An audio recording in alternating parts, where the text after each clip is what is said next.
In George Lucas' iconic Star Wars saga, Anakin Skywalker is a central figure known as the Chosen One, who is destined to bring balance to the Force. However, what if Anakin Skywalker never existed? This alternate branch in the timeline explores the impact of Anakin's absence on the galaxy and the characters we have come to know and love. Without the powerful Jedi Knight and eventual Sith Lord, the story of Star Wars takes a vastly different course. This story delves into the possibilities of what could have been and the consequences of Anakin's non-existence. The sun beats down on the desert planet of Tatooine as Qui-Gon Jinn, Obi-Wan Kenobi, and Padme Amidala, stranded in need of new parts for their ship, made their way towards the nearest settlement. Without the help of a certain young slave boy, their journey to repair their ship and leave the planet would be much more difficult and time-consuming. As they approached the settlement, they were met with the usual hustle and bustle of the busy marketplaces. Vendors shouted out their wares, and bargaining could be heard everywhere. Qui-Gon, Obi-Wan, and Padme split up to gather the necessary parts for their ship, each one trying to make the best deals with the local merchants. As the hours passed, they regrouped and compared their finds.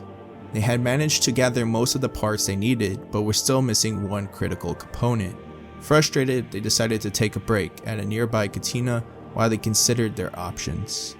The night was creeping in as Qui-Gon, Obi-Wan, and Padme decided to make their way back to the ship to rest and begin their quest for the next day. Little did they know, an ancient enemy had been tracking them the entire day. As they made their way back to the ship, they were confronted by the Sith Lord, Maul. The deadly warrior with his red lightsaber and fierce fighting style stood before them, a cruel smirk on his face. Qui-Gon and Obi-Wan immediately drew their lightsabers, ready for the fight of their lives. Maul, seeing that he was outnumbered, decided to separate one of them to make the fight more suitable for him to win. With a swift movement, he knocked Padme unconscious and set her on a speeder. He activated the autopilot and sent the speeder away, causing Qui-Gon to shout, "Obi-Wan, follow her. We must protect Padme at all costs." Obi-Wan knew that he had to act fast. He jumped on another speeder and chased after Padme. Qui-Gon and Maul fought fiercely as Obi-Wan disappeared into the desert. The fight was intense as Qui-Gon fought with all his might against the powerful Sith Lord. Maul's lightsaber skills were unmatched, and he was able to hold his own against the Jedi. But despite Qui-Gon's best efforts, Maul was able to gain the upper hand, and with a swift strike, he killed Qui-Gon. With the Jedi dead, Maul stood victorious, but his mission was not complete. Obi-Wan was still chasing Padme's speeder, and Maul knew he had to stop him. The fate of the galaxy was uncertain, as the Sith Lord disappeared into the night, leaving behind the body of the fallen Jedi. Obi-Wan chased after Padme's speeder, pushing his vehicle to the limits. He could sense through the Force that something terrible had happened to his master, Qui-Gon, but he knew that he had to protect Padme at all costs. After what seemed like hours, he finally caught up to her speeder and safely boarded Maul's ship with her. Once aboard, he quickly assessed the situation and realized that he couldn't leave without Qui-Gon. He made a plan to go back for his master, but just as he was about to leave, he heard a faint voice in the distance. It was Qui-Gon's voice. The voice told him to leave immediately, that he had to protect Padme and that there was no time to waste. Obi-Wan didn't know how he was being spoken to, but he knew that Qui-Gon's words were true. He listened and quickly left the planet with Padme. As they left Tatooine behind, Obi-Wan couldn't shake the feeling of loss and sadness. He knew that Qui-Gon was gone, and that he would never see his master again. But he also knew that Qui-Gon's sacrifice would not be in vain, and that he would protect Padme and complete their mission to save the galaxy from the clutches of the evil Trade Federation. The fate of the galaxy was uncertain, and the Jedi Order was left without one of its strongest members. But Obi-Wan knew he had to be strong for Qui-Gon and for the future of the galaxy. He vowed to continue the fight against the Sith and to honor his master's memory. Obi-Wan returned to Coruscant. He made his way to the Jedi Council chambers, where he met with the members of the Council. As he began to recount his encounter with the Sith Lord on Tatooine, the members of the Council listened intently, their expressions growing more and more uneasy. Obi-Wan would say, "Master Yoda, members of the Council, I bring grave news. I've encountered the Sith on Tatooine. My master, Qui-Gon Jinn, was killed in battle. I managed to rescue Padme Amidala, but we were forced to leave Qui-Gon's body behind." Master Yoda, depressed, would respond, "Sad news this is, Obi-Wan. The loss of Qui-Gon devastating it is to the Order. Obi-Wan would respond, "I understand that, but I fear that the Sith are planning something far greater than we realize. We must act now before it's too late." Master Windu quickly inserted his opinion. "Obi-Wan, we understand your concerns, but we must be careful not to rush into something we cannot win. We must gather more information and plan our next move." Obi-Wan impatiently responded, "But we don't have time for that. The Sith are already making their move.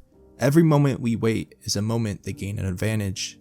Master Yoda calmly rebutted, "Patience, Obi-Wan. In motion the Force is. Trust in it. Trust in us. Win, the Sith will not." Obi-Wan, still upset but collected himself, said, "I understand, Master Yoda, but I cannot shake the feeling that we are running out of time." The council discussed the matter further, but Obi-Wan's frustration grew as he felt the council was not taking the threat of the Sith seriously enough. He knew that the safety of the galaxy was at stake, and time was of the essence. He could only hope that the council would come to a decision soon, and that it would be the right one. Later that day, as Obi-Wan was leaving the Jedi Council chambers, he was surprised to run into Jedi Master Dooku. They greeted each other warmly and sat down for a talk. Obi-Wan, depressed, would say, "I'm sorry for your loss, Master. Qui-Gon was a great Jedi and a good friend." Dooku's heart still hurting responded, "The Jedi Order has suffered a great loss. I cannot believe that he is gone. I share your grief, but I also feel frustration. The Council is not taking the threat of the Sith seriously enough," Obi-Wan said with a mixture of sadness and anger written on his face. "I understand your frustration, Obi-Wan," as he strategically placed his hand on Obi-Wan's shoulder. "I've been trying to tell the Council for years that the Sith could return, but I was always written off as having a creative imagination. I don't understand. Why wouldn't they listen to you? You are well respected amongst the Council," Obi-Wan retorted. Dooku calmly responded, "I cannot say for certain, but I have begun to question the Council's true intentions when it comes to serving the Force, like our dear friend Qui-Gon did." "What do you mean?" Kenobi asked. "I cannot say for certain, but I would be careful, my friend. Remember, always trust in the Force, but also trust in yourself and your own judgment," Dooku responded with a warm and comforting smile on his face. "I will, Master Dooku," Obi-Wan said. As the events of the Trade Federation illegal occupation of Naboo played out, the Senate was filled with heated debates and discussions. The Queen of Naboo pleaded her case, speaking out against the corruption and illegal actions of the Trade Federation. Senator Palpatine played the role of the devil's advocate, whispering in her ear and advised her on the best course of action. As the Queen saw the corruption in the Senate and the willingness of Chancellor Valorum to bend to the bureaucrats' will, she knew that she had to take action. She moved to vote for no confidence in the Chancellor, causing a re-election to happen. And in this election, Senator Palpatine filled the role of the new Chancellor of the Galactic Republic. The Queen, who had seen firsthand the corruption in the Senate and the lack of action from the previous Chancellor, knew this was a crucial moment for the galaxy. She saw Palpatine was a leader who was willing to take a stand against the Trade Federation and the corrupt bureaucrats who caused so much suffering on her planet. As the election took place, the Queen watched with a sense of hope and determination. She knew that this was just the beginning of a long and difficult journey, but with a leader like Palpatine in charge, she knew that they could overcome any obstacle. As Senator Palpatine took on the role of Chancellor, he began to put his plans into action. One of his first moves was to seek out and bring on a powerful ally, Count Dooku. Dooku, a Jedi and respected member of the Order, had grown disillusioned with the Jedi Order and was looking for a new path. Palpatine saw him a powerful asset with his resources and influence. Dooku would be essential in the incoming war against the Galactic Republic. Palpatine approached Dooku, revealing his true identity as the Sith Lord Darth Sidious, and offered him the opportunity to become his apprentice. Dooku was initially hesitant, but Sidious was able to convince him that together they could bring balance to the Force and restore peace to the galaxy. As Chancellor Palpatine and Count Dooku began to work together, Palpatine revealed his true goal. He saw the Jedi as stuck in their dogmatic ways and unable to bring true balance to the Force and peace to the galaxy. He proposed to Dooku the idea of creating a separate government, a confederacy of independent systems, that would challenge the Galactic Republic. Dooku was initially hesitant. He had grown disillusioned with the Jedi Order, but he had never considered creating a new government. Palpatine could sense Dooku's doubts, and he knew that he had to convince him that this was the right move. He would explain to him, saying, The Jedi have failed us, and the Galactic Republic is corrupt and weak. Together, we could create a powerful alliance that would bring true change to the galaxy. Dooku thought over Palpatine's proposal. He realized that the Jedi Order had failed in their mission and that the Galactic Republic was corrupt and weak. He also knew that he wanted to bring true balance to the Force and bring peace to the galaxy.